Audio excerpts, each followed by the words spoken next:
Hi and Assalamualaikum.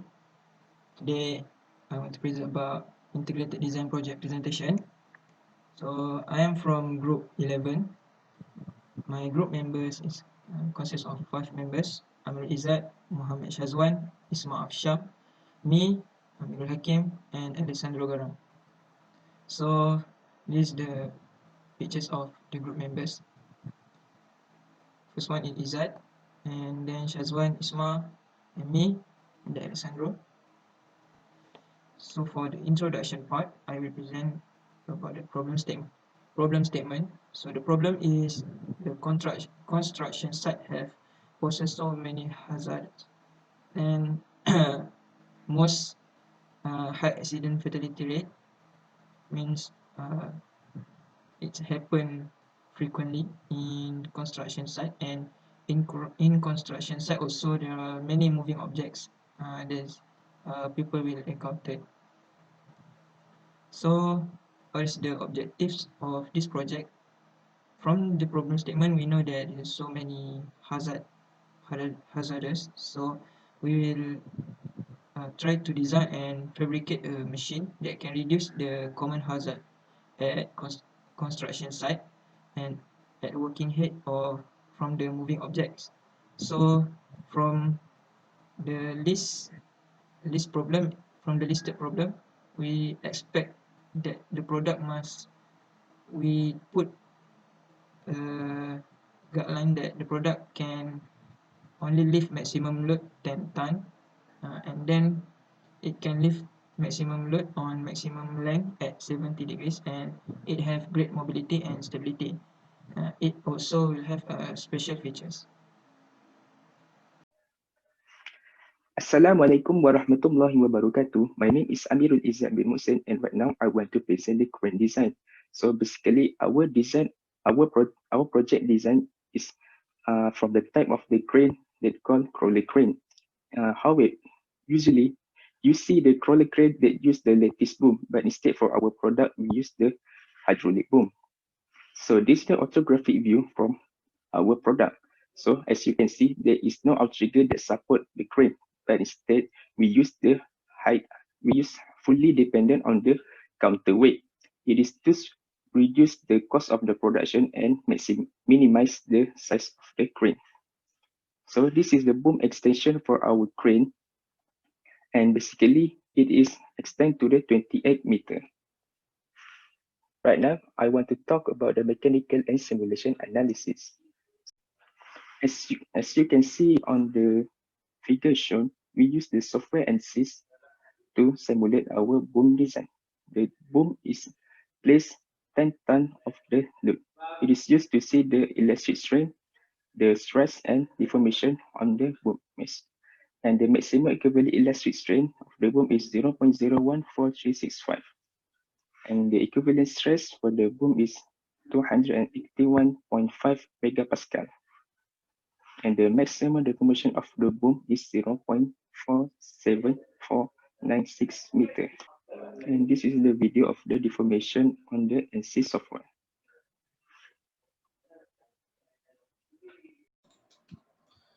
For the fluid analysis part, we will focus on the hydraulic piston calculation. So we want to find the operating pressure. That after that, we want to know the suitable pump power unit for this crane. Piston A is the piston that elevate the boom to a certain angle, which limit to 70 degrees. And for piston B is the inside the boom, which extend the boom to the 38 meter.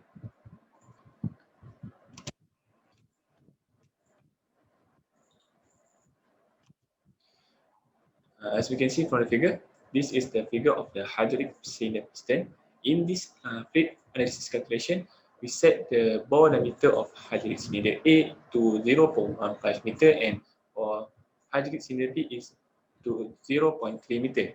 And the stroke for hydraulic cylinder A is can travel to 2.43 meter, and for hydraulic cylinder B is up to 18 meter. As we can see from the figure in the slide, this is the hydraulic circuit for the hydraulic system in the screen. As we can see, there are three type of part in this hydraulic circuit. First, the suction part, which the flow from the reservoir to the pump, and second one is the delivery part, the flow from the pump to the piston, and the third one is the return part, the flow from the piston to the reservoir. As you can see, the table shows below. There is the specification of the that needed in this hydraulic analysis calculation. For this hydraulic calculation, first thing we want to find the force that exerted in each of the hydraulic piston. As you can see from the table, there are two values. The value for the hydraulic piston A and the value of the hydraulic piston B. After we get the force of the hydraulic piston in each of hydraulic piston, we find the pressure of the each of the hydraulic piston by the formula of force divided by the area of the bore diameter. After that, we find the pressure losses of the hydraulic system in the hydraulic system by looking to the hydraulic circuit. And then we proceed to find the operating pressure as we want to know the operating pressure. Okay, the operating pressure formula is the pressure required minus by the pressure losses. Pressure required is get from the total of pressure in piston A and piston B, and pressure losses in the total of the total losses in the hydraulic system. After that, we find the horsepower of the system as we want to decide the suitable pump power unit. And the lastly is the operating time piston, which we can get from the length of piston travel divided by the velocity of piston travel. As we can see, this is the component selection. The diesel engine hydraulic power unit, and then the hydraulic piston cylinder, and also the telescopic hydraulic piston cylinder.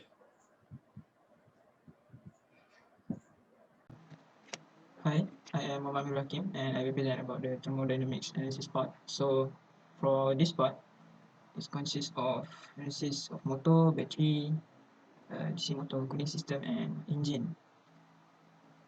And this is the calculation for DC motor for hydraulic pump. So from the fluid analysis, the power needed is 946.79 kilowatt, and uh, the voltage of this motor is 810 volt. So this is the calculation. After determine all the ampere hour that consumed is 1488 ampere per hour. So we can choose the battery that have a range of battery capacity from 1500 to 2000 Ah. So the battery selection is this model, rechargeable VRLA solid lead acid AGM battery, voltage 2 volt and max current 2000 ampere. And the DC motor is from Siemens and power range 176 to 1020 kilowatt, and the efficiency is assumed at 75%. So the calculation part is shown in the report. And for cooling system, for the battery is we use low ventilation since this crane have mobility and it will move. So we use low ventilation that have opening. It is natural ventilation system. So I think it's enough for the battery, and it's enough to reduce the heat. And for engine part, we choose to use diesel engine. So based on crane nowadays, that from our research we find that Hino and O4 series diesel engine is suitable. It have 4 valve cylinders, and it also have fine control of fuel injection and high reliability, durability, and low fuel consumption. So for engine part, we more explanation on theory. So for cooling system for the engine is water cooled. This engine is water cooled, and the specification is included in the report. And the cooling system works by the passing liquid will absorb heat from the engine. So this pictures is just example of the water cool system. For material part selection, we focus on the three main components, which are main body. The second one is the hook, and the third one is the boom. Okay, for material selection of main body is based on HSLA, which means high strength, low alloy. The material chosen is ASTM A656 steel, and this is the properties of the material. And for the hook, the material selection is ASTM P575 steel, and this shows the properties of the hook. And the third one is the boom. The material selection is ASTM A36 steel, and this is the properties of the of the of the material. And that's all for me. Thank you.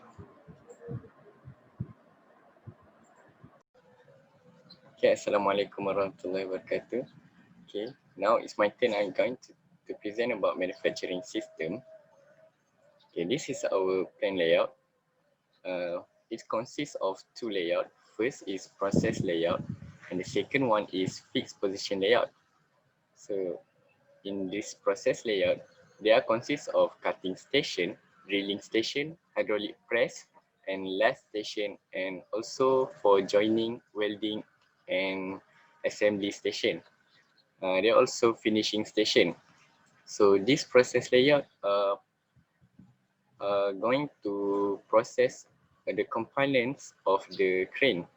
So after the components have finished, it's going to transport it to the fixed position layout, another layout. So this layout is going to do the final assembly of the crane. This is production rate and cycle.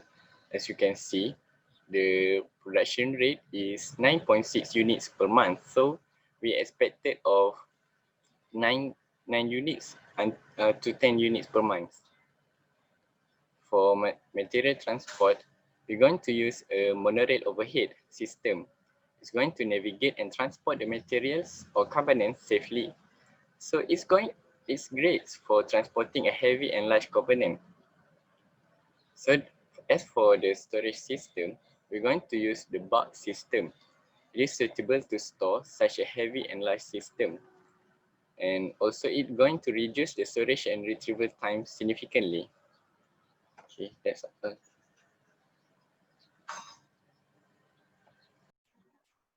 So next, I'm going to explain about the professionalism and ethics.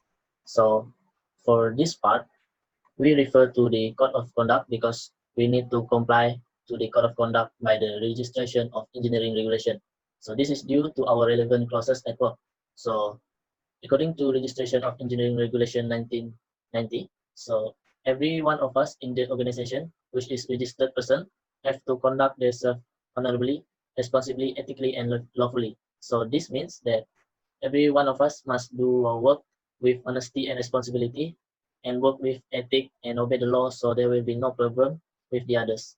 All the work that have been done by every one of us has to be arranged properly and well prepared to show that our responsible with the project. So the next one is, as the registered person, we should contribute our duties to our employer or our client with complete fidelity. So our work distribution is well distributed and well accepted by us and by the client who are making deal with us. The detail of this work or task must be accurate so that there is no problem with the work afterward. And the third code of conduct that we refer is, as a registered person should not maliciously injure or attempt to maliciously injure, whether directly or indirectly, the professional reputation, prospect, or business or other registered person. We as a registered person must make sure that our design is safe to be used, since at work site will be more hazard. So next is the regulation of the product. So this regulation is referred to the Department of Occupational Safety and Health, DOSH, Ministry of Human Resource. So not only for construction worker, but also for the public and pedestrian who will walk around the site or who may live near to the site construction. For instance, of the that they are changed to the surface level during excavation, or there are hole and trench around the sites, falling material and debris, um, and other hazardous substance and movement of vehicular traffic. So we will have to notify the public before the operation begins. So subjected to Section 35 under Factories and Machinery Act 1967, every person who undertakes any building operation or work of engineering construction shall notify the Department of Occupational Safety and Health not later than 7 days from the commencement of the construction activities. And the second one is the notification is exempted to the construction activities that can be completed in a period less than 6 weeks and does not involve the use of machinery.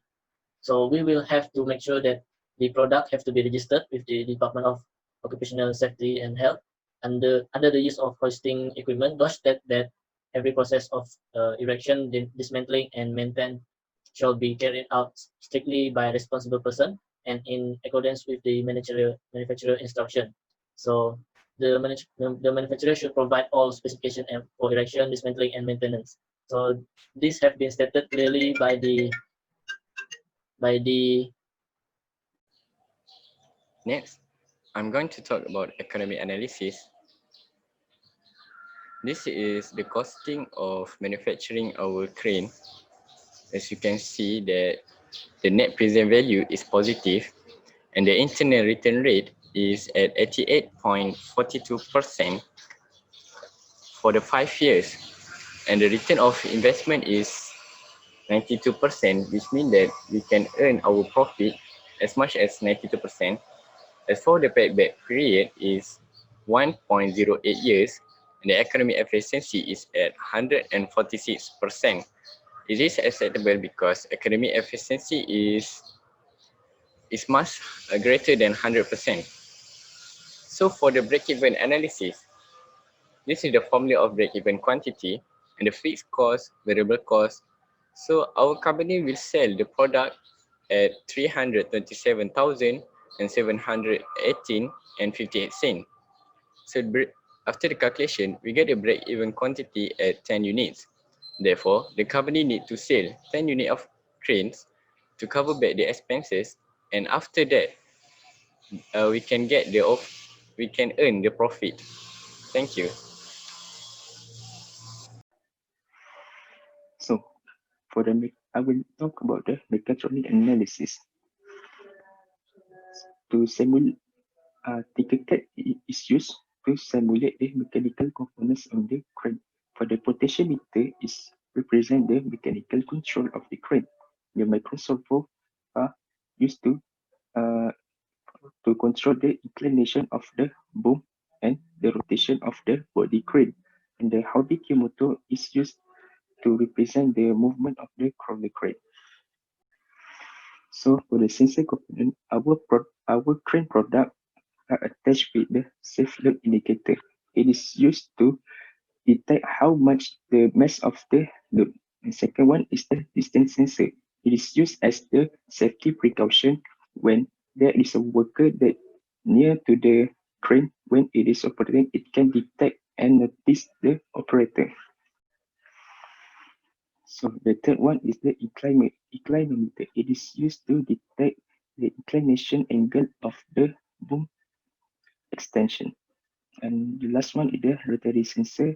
It is used to detect the rotation of the body crane.